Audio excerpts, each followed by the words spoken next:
मुंबई में रहने वाले एक 13 साल के लड़के का अगले दिन मैथ्स का एग्जाम था।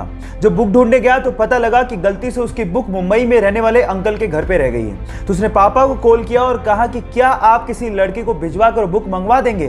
तो पापा ने कहा ये पॉसिबल नहीं है, सब बिजी हैं। तो फिर उसने कहा कि क्यों ना अंकल को कह दें आप कि वो कुरियर करवा दें। तो पापा हंसने लगे कि पहली बात तो सेम डे कोई कुरियर देगा नहीं, और अगर देगा भी तो बहुत ज्यादा चार्ज करेगा जितने में तो तुम बुक खरीद लोगे।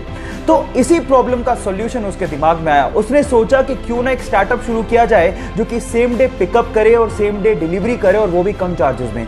8 महीने की मेहनत के बाद उसने एक कंपनी शुरू की और देखते ही देखते वो कंपनी करोड़ों की कंपनी बन गई। Yes, I am talking about papers and parcels, and उस 13 साल के लड़के का नाम है तिलक मेहता। गाइस, यहां सीखने लायक बात यह है कि आइडियाज कभी भी उम्र के मोहताज नहीं होते। एक दुबला पतला सा लड़का अपने देश की सेवा करने के लिए फौज में भर्ती होना चाहता था और उसके लिए वो ट्रेनिंग भी ले रहा था। इतने में ही वहां पर आए एक फौज के जनरल ने उसे देखकर उसके सिलेक्टर को कहा कि तुमने इसको सेलेक्ट क्यों किया है, ये फौज में भर्ती होने लायक नहीं है। और इस चीज को प्रूव करने के लिए उस जनरल ने एक ग्रेनेड उस ट्रेनिंग ले रहे ग्रुप के बीच में फेंक दिया। लेकिन मजे की बात यह हुई कि जहां पर उस ग्रेनेड को देखने के बाद सारे लड़के दूर भाग गए, वहीं वो दुबला पतला लड़का उस ग्रेनेड के ऊपर कूद गया और सब लोगों को दूर हटने को कहने लगा। हालांकि वो ग्रेनेड नकली था, लेकिन इस घटना को देख के उस जनरल को समझ में आ गया था कि कद काठी होने से कुछ नहीं होता, साहस यानी कि जिगरा जिसके पास होता है महान वही बनता है। आप लोगों का इसके बारे में क्या कहना है, चैट सेक्शन में लिखना मत भूलिएगा। लेन रिचर्ड नामक एक ऑस्ट्रेलियन बंदे को रोड पे एक जोई यानी कि एक बेबी कंगारू अपने मां के शव के पास मिला।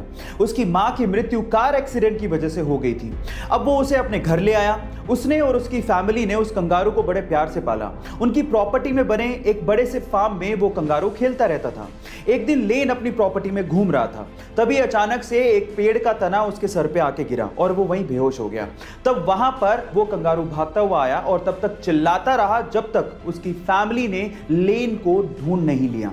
गाइस, ये बेजुबान जानवर वफादारी का कर्ज निभाना बहुत अच्छे से जानते हैं। आपका इस घटना के बारे में क्या ख्याल है, चैट सेक्शन में जरूर लिखिएगा। अगर किसी होटल के रूम में या फिर किसी चेंजिंग रूम में हिडन कैमरा लगा हो तो वो हमारे लिए बहुत बड़ी मुसीबत बन सकता है। अब प्रॉब्लम यह है कि कैमरास इतने छोटे होते हैं कि हमारी नेकेड आई से हम इसे देख ही नहीं सकते।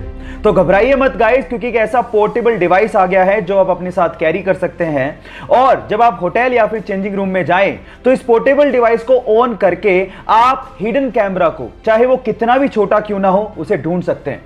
ये लेजर एलईडी टेक्निक पे काम करता है। जैसे आप इसे ऑन करते हैं और आंख पे लगाते हैं तो वो किसी भी हिडन कैमरा को ब्लिंक करता हुआ दिखा देता है।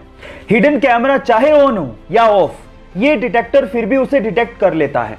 इस टेक्नोलॉजी के बारे में जानकर आपको कैसा लगा, चैट सेक्शन में लिखना मत भूलिएगा।